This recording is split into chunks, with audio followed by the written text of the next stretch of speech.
Hi everybody, welcome back to my channel. This is Lisa with Next Up is Lisa. Today I'm going to show you how to make salted caramel chocolate chip cookies by Grandbabycakes. In the mixer, I've kind of started things already, and I have the butter and the brown sugar and the granulated sugar creaming because that's going to need to cream on high for 3 to 4 minutes. In this bowl, I'm mixing together the flour, cornstarch, salt, baking powder, and baking soda, and I'm going to set that aside.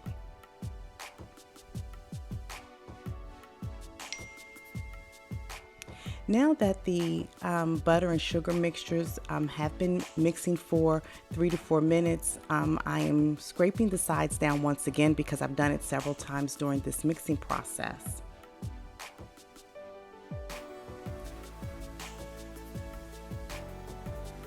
Now I'm going to start adding the eggs. It actually calls for, how many eggs is it? It's 2 large egg yolks and 1 large egg. I kind of made a little mistake here and put in, I think, 1 egg white, or 2 egg whites too many, but fortunately it didn't mess the cookies up. So when I realized what I'd done, I actually put in the correct amount of eggs, and we moved on to the next step, which was to add the vanilla extract. And then the recipe tells you to beat the mixture until it is smooth, and so that's what I'm doing here. As usual, I'm always going to scrape down the sides just to make sure that everything is well incorporated.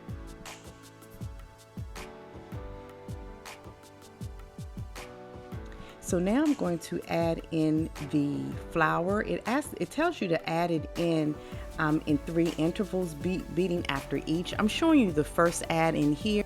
I added in the remaining 2 additions of flour and continued on with the mixing.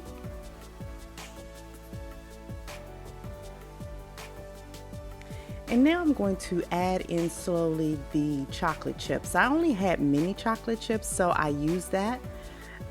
It calls for 2 cups of chocolate chips, and I was hoping that mixing them into the dough on a slow setting would have allowed them to incorporate, but it didn't do as well as I would have liked. So I ended up stopping the mixer and mixing it by hand, which actually worked out very well. There were a number of chocolate chips in the bottom, and so mixing them in ensured that they were incorporated throughout. We don't want anything to get left out, so we throw that little piece back in.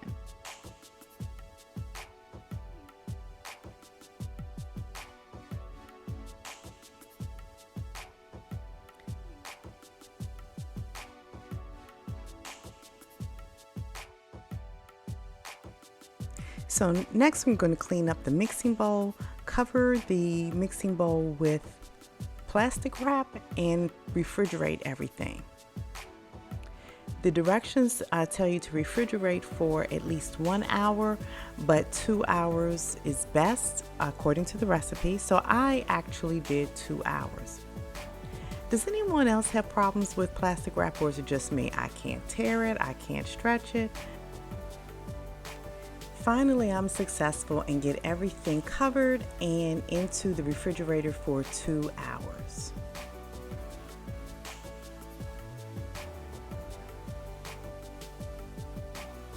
Now that everything is out of the refrigerator, it's time to start scooping. The cookies dough calls for 20 cookies, which will actually be at least 40 scoops. So I get to scooping the 1 tablespoon of cookie dough. So I'm in it for the long haul, so I'm going to speed things up so that you all can see what everything looks like.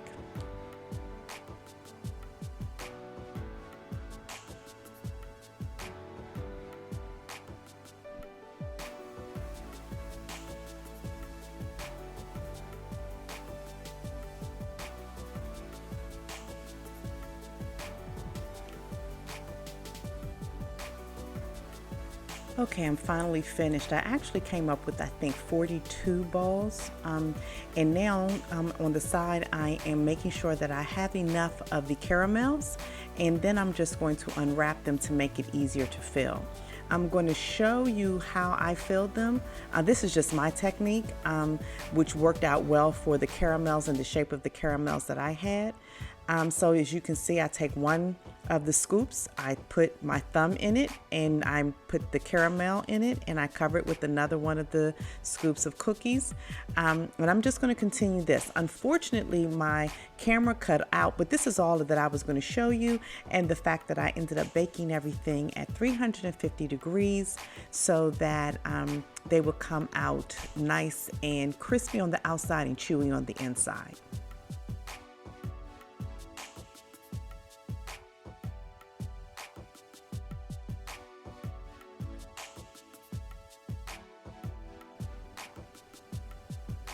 Guys, I hope you enjoyed this video, and I encourage you to make these cookies. They were absolutely delicious. They're a new favorite of mine and a couple of other folks in the family. Until I see you again, bye guys.